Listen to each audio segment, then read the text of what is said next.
आज पार्लमेंटरी बोर्डची बैठक झाली। खरं तर ठाकरे गटाकडनं 17 जणांच्या उमेदवारांची लिस्ट जी आहे ती आज जाहीर करण्यात आलेली आहे। राष्ट्रवादी काँग्रेस शरद पवार गटाकडनं उमेदवारांची जी लिस्ट आहे ती कधीपर्यंत जाहीर होण्याची अपेक्षा नाही? असं नाही, बैठक संपलेली नाही अजून, परत जेवणानंतर आम्ही बसणार आहोत। त्याच्यानंतर जयंत पाटील आणि पवारसाहेब वेगळे बसतील, त्याच्यानंतर काय भूमिका आहे ती जाहीर। प्रकाश आंबेडकरांना तिसऱ्या आघाडीच्या निमित्तानं आपले 8 उमेदवार जाहीर केल्याचं पाहायला मिळालं। काल रात्री मनोज जरांगे यांची देखील त्यांना भेट घेतली होती।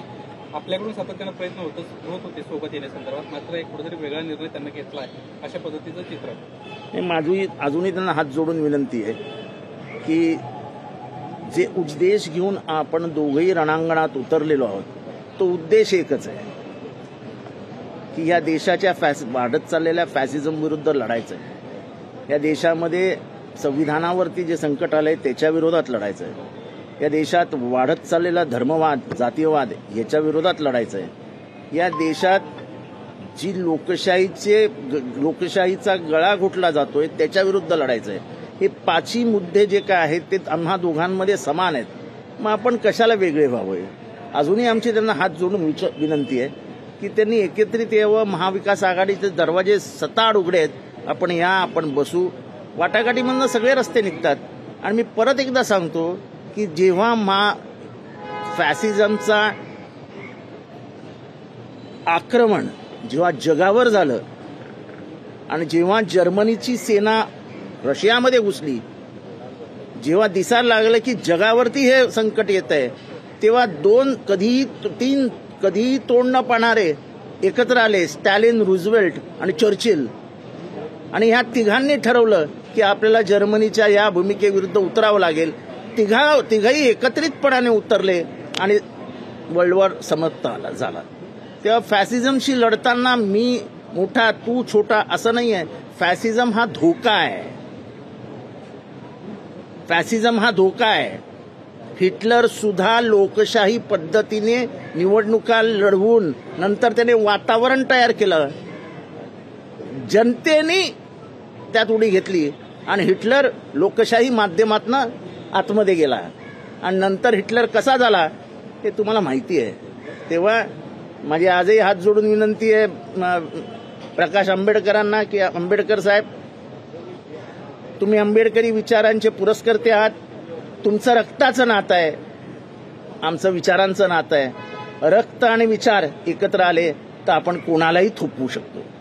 परंतु हा फॅसिझमचा धोका बाळासाहेब आंबेडकरांना कळत नाही का? ज्या आता मी माझी भूमिका मांडली आहे, त्यांना कळतं का कळत नाही? ते फार मोठे आहेत, माझ्यापेक्षा ॲडव्होकेट आहेत, त्यांच्या अंगात आंबेडकर साहेबांचं रक्त आहे, त्याच्यामुळे त्यांच्याविषयी काही बोलणं उचित ठरणार। सर, कुठेतरी महाविकास आघाडीमध्ये जागा वाटपावरतून तिढा जो आहे तो सातत्याने पाहायला मिळतोय। सगळे तिढे सुटतील असे तिढे सगळीकडे बघायला मिळतात। जिथे जिथे कोएलिशन असतं तिथे सगळीकडे असे तिढे बघायला मिळतात। काँग्रेस सध्या शिवसेनेच्या भूमिकेवरून प्रचंड नाराज आहे। परस्पर तुम्ही उमेदवार उभा करू शकत नाही असं त्यांचं म्हणणं आहे। ट्विटरवर सुद्धा प्रचंड प्रमाणात सर्व वरिष्ठ नेते ट्विट करतायत आणि सांगलीच्या जागेसंदर्भामध्ये निर्णय मागे घ्यावा असं त्यांना विनंती करतात। मी काय ट्विटर अकाउंट उघडलेलं नाही आणि मी मीटिंगमध्ये होते, त्यामध्ये मला काही माहिती नाही।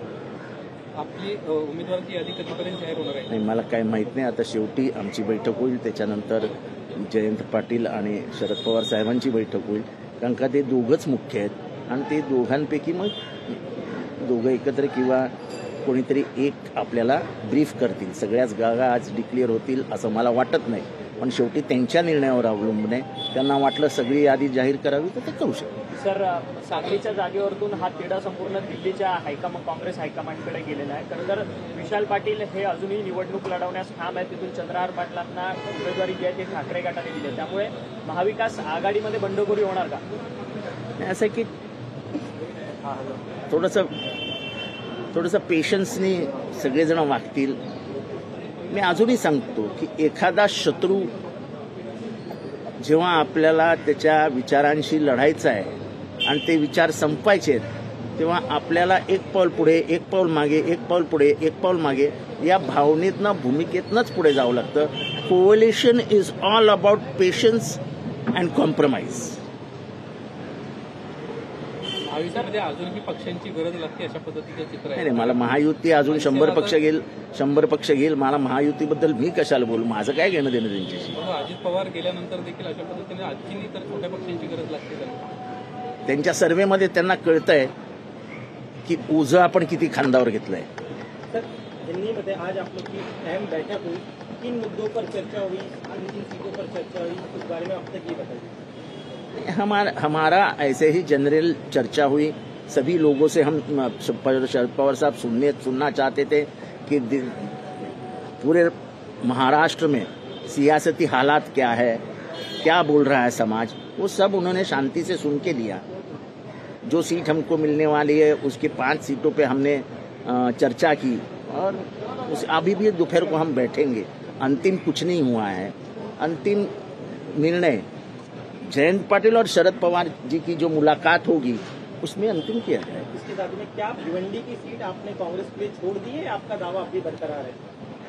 भिवंडी के ऊपर चर्चा चालू है, जो है वो शरद पवार निर्णय लेंगे. आप लोग की इच्छा है, आप लोग लड़ेंगे, कांग्रेस कह रही है कि सांगली नहीं छोड़ेंगे, भिवंडी नहीं छोड़ेंगे. ऐसा वो शरद पवार जी के लेवल का काम है, मैं उसमें क्या बोल सकता. इसके अलावा प्रकाश अम्बेडकर एक तरह से आज उन्होंने कैंडिडेट का ऐलान किया है, अप्रत्यक्ष रूप से बाहर आ गए आप लोगों से. नहीं, मैं आज भी कहूंगा उनको कि भाई तुम के खून के वारिस हो और हम विचारों के वारिस है. फैसिज्म को रोकने के लिए हम दोनों को साथ आना जरूरत है और समाज से मांगनी उठ रही है.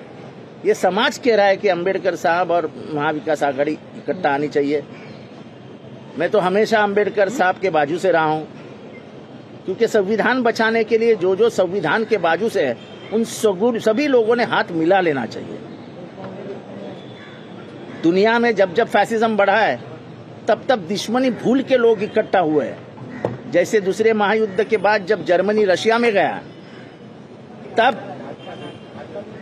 स्टालिन, चर्चिल, रूजवेल्ट इनकी संयुक्त बैठक में उन्होंने निश्चय किया कि ये फोर्सेस को रोकना पड़ेगा, नहीं तो पूरे दुनिया की डेमोक्रेसी खत्म हो जाएगी. तीनों इकट्ठा है. देखो, ऐसा है कि जब तुम्हें एक बड़ा काम करना होता है तो थोड़ा आगे पीछे करना पड़ता है. हमें आज भी अम्बेडकर जी से विनती है कि अम्बेडकर जी आप गुस्सा मत होइए, हम तैयार हैं, खुले दिल से बात करने को तैयार है. आप हमसे बात मत करो, हम तो कभी बात किए ही नहीं अम्बेडकर जी से. आप आके पवार साहब, उद्धव साहब और कांग्रेस के बड़े नेता बाला साहब थोरात, पटोले जी है, चाहिए तो दिल्ली से कोई आ सकता है.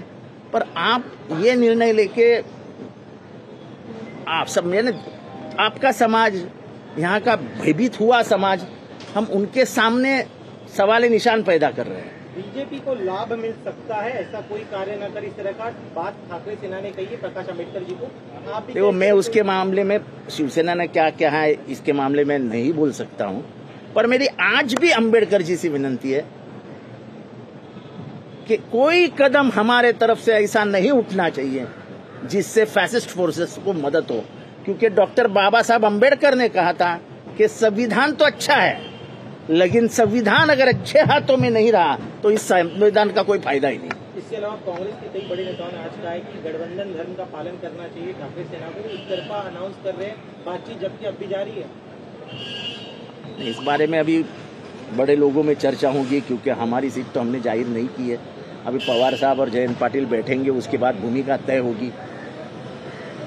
शरद गोगावलेंचं असं म्हणणं आहे की शिवसेनेचं आणि भाजपचं आणि आमचं खूप चांगलं चाललं होतं, उगाच अजित पवारांना आम्ही आमच्यासोबत घेतले. आम्हाला काय करायचंय, तुम्ही घेतलंत ना. तुम्ही जेव्हा पक्ष सोडलात तेव्हा तुम्ही सगळं ओझं अजित पवार म्हणून टाकलं होतं की अजित पवार फंड कमी देतात, अजित पवार आम्हाला वागवत नाहीत व्यवस्थित. आता तुमचे मुख्यमंत्री आणि ते एकदम हसत खेळत हाताला टाळी वाजवत बसलेले असतात. आता ते गोगवलेंनी विचार करावा, आम्हाला काय करायचं. सर, घड्याळ चिन्हाच्या सुनावणीच्या संदर्भात 1 आठवडा पूर्ण झालेला आहे, तरी अजून देखील त्याची अंमलबजावणी जी आहे ती अजित पवार यांच्या राष्ट्रवादी कसं आहे की तटकरेंनी काल जी काही मुलाखत दिलेली आहे, मला वाटतं त्यांनी निर्णय वाचलेला दिसत नाही किंवा त्यांना अजित पवार अडचणीत यावे अशी त्यांची इच्छा दिसते. कारण का ह्याच्यातनं straight contempt of court supreme court, आणि सुप्रीम कोर्टला जर इतक्या हलक्यात घेत असाल तर तो काय राष्ट्रवादी काँग्रेस नव्हता पक्ष की तुमची दादागिरी सहन करेल, तो सुप्रीम कोर्ट आहे. आणि ह्या विषयावरती बोलण्याचा, पत्र लिहिण्याचा अधिकार तटकरेंना नाही आहे. तटकरे हे नॅशनल लेवलला हँडल केलं पाहिजे असं सुप्रीम कोर्टाचं म्हणणं आहे. पण तटकरेंनी काल म्हणताना सांगितलं की फक्त वृत्तपत्रात जाहिरात देणं एवढंच बंधनकारक होतं, कुठेही घड्याळ चिन्ह वापरताना ते न्यायप्रविष्ट आहे असं लिखणं कुठं निलेश आहे का? निलेश ये तो बड़ा सुप्रीम कोर्ट का जजमेंट है रे.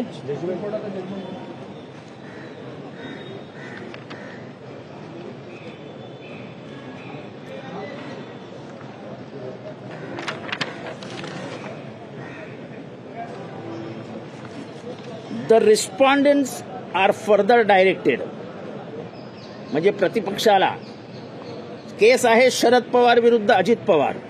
अजित पवारांना डायरेक्ट केलंय की to issue a public notice, जाहीररित्या पेपरामध्ये जाहीर करा की क्लॉक सिम्बॉल इज सबज्युडाइज्ड, म्हणजे न्यायाधीन आहे, काय आपण काय म्हणतो, न्यायप्रविष्ट आहे before Supreme Court. And the respondents have been permitted to use the same subject to the final outcome of this proceedings. म्हणजे अजित पवारांना हे सिंबल तात्पुरत्या स्वरूपात वापरण्यात देण्यात आलेलं आहे आणि हे त्या फायनल आउटकम जेव्हा येईल, अंतिम निर्णय लागेल तेव्हाच हे फायनल होऊ शकेल.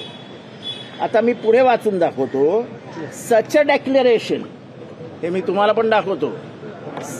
अशी अनाउन्समेंट, अशा घोषणा shall be incorporated in every pamphlet, in every advertisement, audio or video clips to be issued on behalf of the respondents. हे मी लिहिलेलं नाही, हे सुप्रीम कोर्टाचं जजमेंट मी आपल्या समोर ठेवतो आहे.